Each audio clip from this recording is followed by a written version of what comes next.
ketika dia menendang pas di tengah, maka ini akan langsung mengenai kaki saya.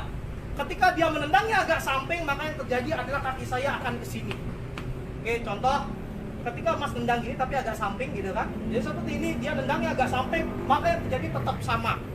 Saya tetap bisa mengenai itu. Oke, beda dengan ketika dia mengganti kaki. Nah, dia nendangnya dari kaki sini, ya.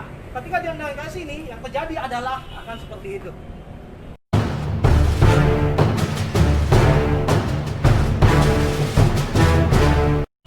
Seperti itu.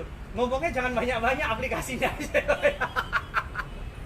Oke, sekarang setelah teman-teman tahu tendangan dalam Wing Chun disebut dengan gyo, tendangan tanpa yang namanya isyarat, kemudian jenis tendangannya ada dua, dang gyo dan wang gyo, maka kita sekarang akan masuk kepada aplikasinya seperti apa. Sudah siap? Ya, cepat masuk nanti ketinggalan ya. Oke, kita bicara tentang aplikasi dari tendangan dalam Wing Chun. Yang nomor satu, tendangan dalam Wing Chun itu aplikasinya adalah untuk menyerang center. Jadi sama kayak pukulan, kalau mukul kan seperti ini. Tendangan pun dia juga sama, menendangnya itu menendang center. Saya tidak bisa jelaskan konsepnya karena nanti akan kepanjangan bagaimana cara menendang, tapi beginilah aplikasinya tendangan Wing Chun. Yang nomor satu adalah tendangan Wing Chun dilakukan itu ketika kita berhadapan dengan lawan dan kita hanya fokus menyerang senternya.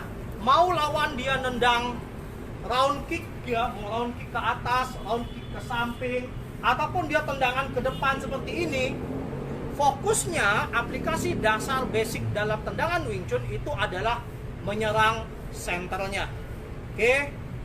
Contohnya adalah seperti ketika kita seperti ini, terus partner saya ya itu melakukan serangan seperti itu, round kick ya.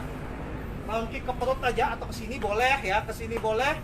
Ketika dia melakukan round kick seperti itu, aplikasi yang pertama dalam tendangan Wing Chun itu adalah tendangan dangge atau mengarah ke center. Pelan seperti ini, ketika dia round kick, ya posisinya.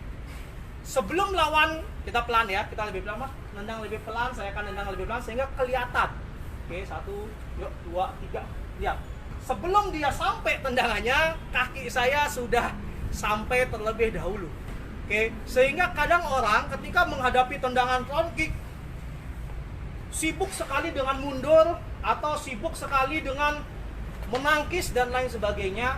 Justru dalam Wing Chun dengan menggunakan konsep tendangan round kick itu sangat mudah sekali untuk di counter. Sehingga pada akhirnya ketika orang melakukan yang namanya round kick, kita hanya fokus pada menyerang center. Konsepnya persis sama ketika orang melakukan hook. Jadi konsepnya persis sama ketika seperti ini orang melakukan hook seperti ini ya. Ketika partner saya melakukan hook, yang saya lakukan adalah saya tidak menangkis hooknya. Karena hook itu sama persis dengan round kick secara konsep. Ketika orang melakukan hook, saya tidak akan seperti ini. Oke, baru setelah itu memukul. Atau bahkan saya tidak akan ketika dia saya tidak akan mundur seperti ini. Karena ketika saya mundur seperti ini, dia akan bisa masuk yang satunya. Nah, konsepnya itu sama. Bahkan karena ketika dia melakukan hook seperti itu, yang saya lakukan adalah seperti ini. Ketika dia hook, maka yang saya lakukan adalah saya akan langsung maju menyerang center. Ulang sekali lagi. Ketika dia hook, saya akan hitung ya. Saya hitung 1, 2, 3. Inilah yang terjadi. Tangan saya sudah sampai, tangan lawan belum sampai. Itu yang dilakukan dengan aplikasi Wing Chun dalam gyo yang hubungannya dengan attack the center. Ketika kita menghadapi lawan yang melakukan seperti itu, kurang jauh kali ya. Nah, sini kelihatan ya. Ketika seperti ini, karena kalau seperti ini kan dia tidak mungkin memukul. Dengan posisi seperti ini yang dilakukan adalah dia akan menendang. Mukul nggak nyampe kan? Nggak nyampe. Dia akan menendang. Orang yang terbiasa seperti ini dia akan selalu menendang. Ketika dia menendang, maka yang kita lakukan adalah ya, enak sekali.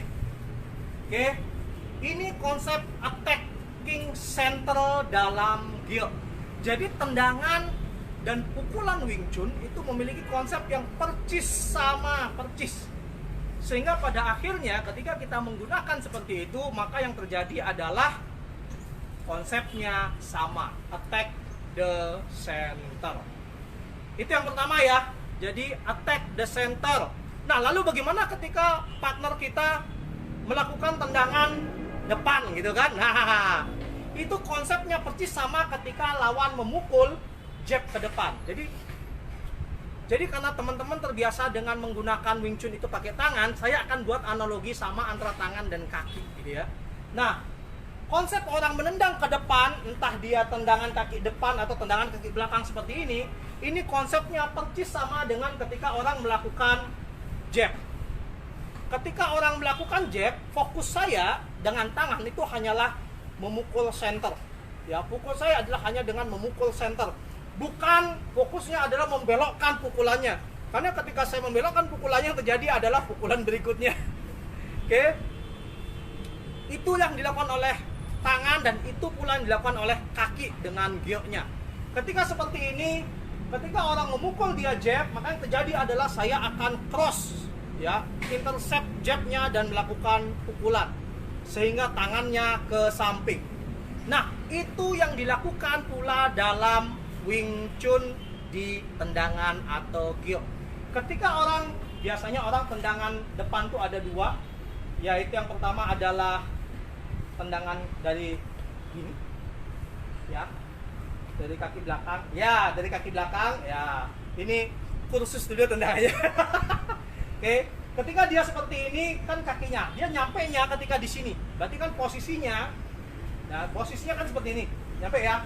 Nah, posisinya ketika seperti ini, ketika dia menendang, inilah yang terjadi. Jangan dikenain, sakit sekali. Jadi fokus kita adalah attacking the center, oke? Kenanya mana terserah saja, karena ketika dia menendang, kayak enggak apa, biasa saya nendang. Ketika dia menendang pas di tengah, maka ini ya, ini akan langsung mengenai kaki saya. Ketika dia menendangnya agak samping, maka yang terjadi adalah kaki saya akan ke sini. Oke, contoh, ketika Mas nendang gini tapi agak samping gitu kan. Jadi seperti ini, dia nendangnya agak samping, maka yang terjadi tetap sama. Saya tetap bisa mengenai itu. Oke, beda dengan ketika dia mengganti kaki. Nah, dia nendangnya dari kaki sini, ya. Ketika dia nendang ke sini, yang terjadi adalah akan seperti itu. Apapun yang terjadi, yang saya lakukan adalah saya akan attack the center. Sehingga pada akhirnya tendangan apapun yang dilakukan, tidak peduli tendangannya, saya hanya akan attack the center dengan menggunakan giok Wing Chun. Itulah kenapa tendangan Wing Chun sangat efisien sekali. Tendangannya cuma dua, ke arah sini sama ke arah sini. Udah itu doang tendangannya. Sederhana ya. Kemudian berikutnya, itu aplikasi yang pertama ya, attack the center.